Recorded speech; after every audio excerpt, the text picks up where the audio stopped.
Yae Miko has been a heavily anticipated character since Inazuma first released, and let me just say that I've had a blast playing her so far.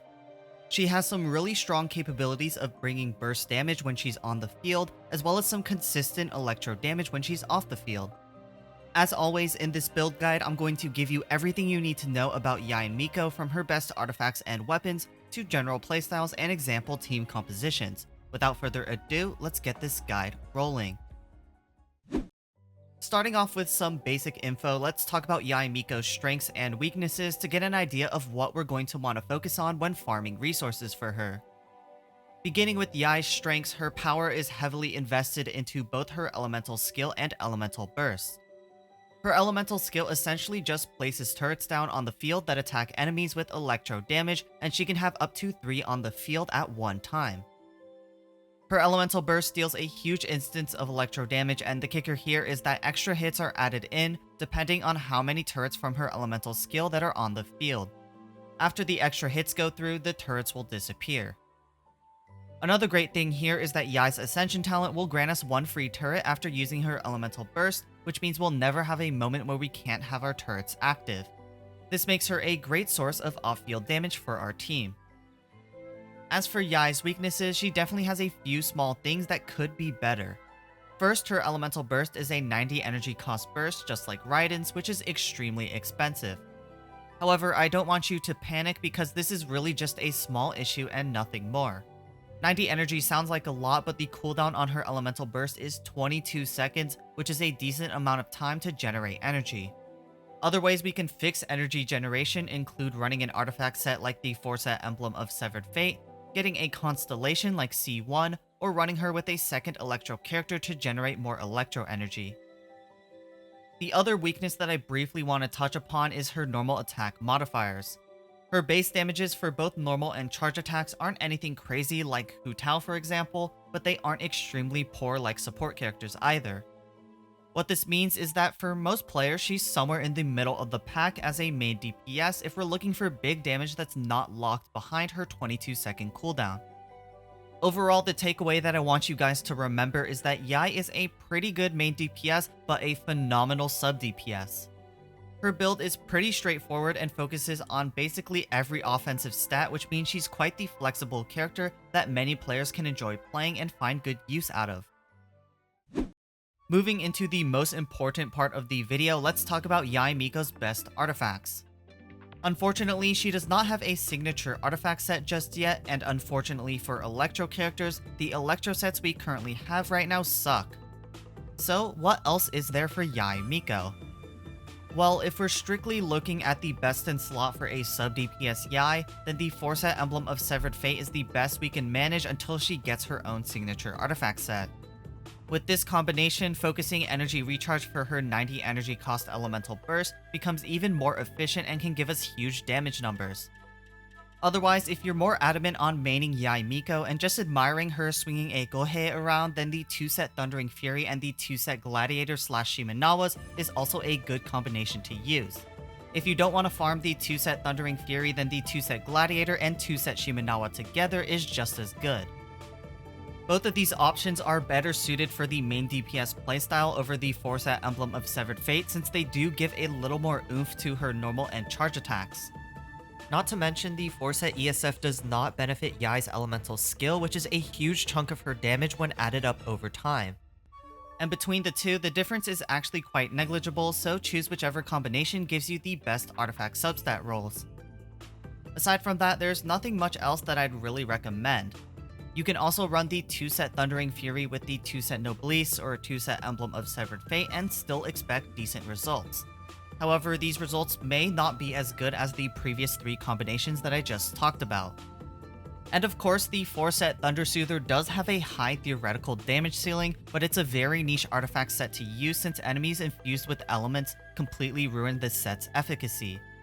So in the end, the 4-set Thunder Soother has a place in certain teams that focus on the Electro Charge reaction, but outside of that, I try to use the 4-set Emblem of Severed Fate instead. As for artifact stats, Yae uses the standard DPS options with attack percent in the Sands, electro damage bonus in the Goblet, and crit rate or crit damage in the Circlet. A setup like energy recharge in the sands and then attack percent or electro damage bonus in the goblet can be used if you're using the 4-set emblem of Severed Fate and want the maximum value out of that 4-set effect. Otherwise, if you're not using the 4-set emblem of Severed Fate, energy recharge will mainly be a focus in artifact substats alongside crit rate, crit damage, attack percent, and elemental mastery. Unlike artifacts, Yae has a ton of weapon options and it can be quite confusing to choose between such a large pool of catalysts. Luckily for you, I'll start with Yae's best weapons and move down to her lower end weapons. Starting off with Yae Miko's best in slot, it's no surprise that we have Kagura's Verity. This weapon is on the level of Staff of Homa and Thundering Pulse, which are extremely broken weapons. Yae's elemental skill has phenomenal uptime, meaning we can pretty much regard the weapon's passive as permanent stats for Yae. Hopefully you can imagine how insane this actually is. In the number 2 and 3 spot, we actually have some really good 4-star weapons with the Widsith and Solar Pearl respectively. The Widsith is one of the best options on Yae, not just because of its 55% crit damage, but also because every single buff from the weapon's passive is useful. Certain DPS catalysts like Ningguang for example can't get use out of the elemental mastery buff. This is not the case for Yae Miko because thanks to her second ascension talent, her elemental skill damage will also get a slight bonus based off each point of elemental mastery that she possesses. Solar Pearl is a fantastic investment for low spenders, coming in at only $10 with the battle pass. The weapon's passive will give her normal attacks a much needed bonus and also bolster her elemental skill and elemental burst damage as well. Overall, it's the perfect weapon for Yae if you like to switch in between her main DPS and sub DPS playstyle. In the number 4 spot, we have the Lost Prayer to the Sacred Winds. Meanwhile, in the 5th spot, it's a tie between Memory of Dust and Skyward Atlas. In general, the characters that get the max value out of these 5-star catalysts are mainly used for a main DPS role, but we can even use these catalysts on Yae if we decide to keep her off field most of the time. Ultimately, these weapons will have nice passes if you're staying on the field, but we mainly are worried about the stats that these weapons provide. If you can't afford the 5-star catalyst, then we also have some more free-to-play friendly options that actually favor the off-field playstyle more than the main DPS playstyle. In the number 7 spot, we have the new free-to-play catalyst, Osworn Eye. This weapon is actually really good because its passive allows Yae to function quite well even if you can't get a ton of energy recharge in artifact substats. Another free-to-play weapon that gives energy recharge is the Hakushin Ring. This craftable option fits the sub DPS playstyle perfectly, where Yae can take a more supportive role and grant damage bonus to party members after triggering an electro reaction. And last but not least, in the number 9 spot, the Mappa Mare is the other craftable option that you can consider. Again, elemental mastery from this weapon will benefit Yae's elemental skill damage, but the main focus is actually the passive.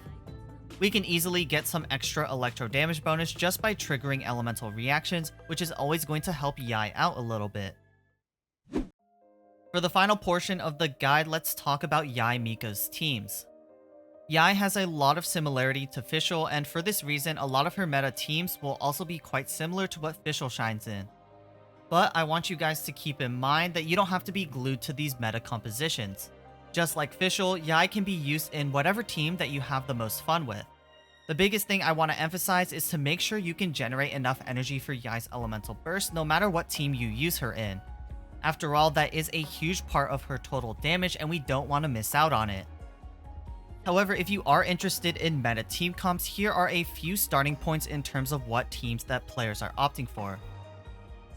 The first team comp is probably the best composition for Yae Miko, and that's the Taser team that focuses on the electro charge reaction. For those who don't know, a Taser comp typically consists of 2 electro characters, 1 hydro application, and of course our Anemo character to swirl both hydro and electro together.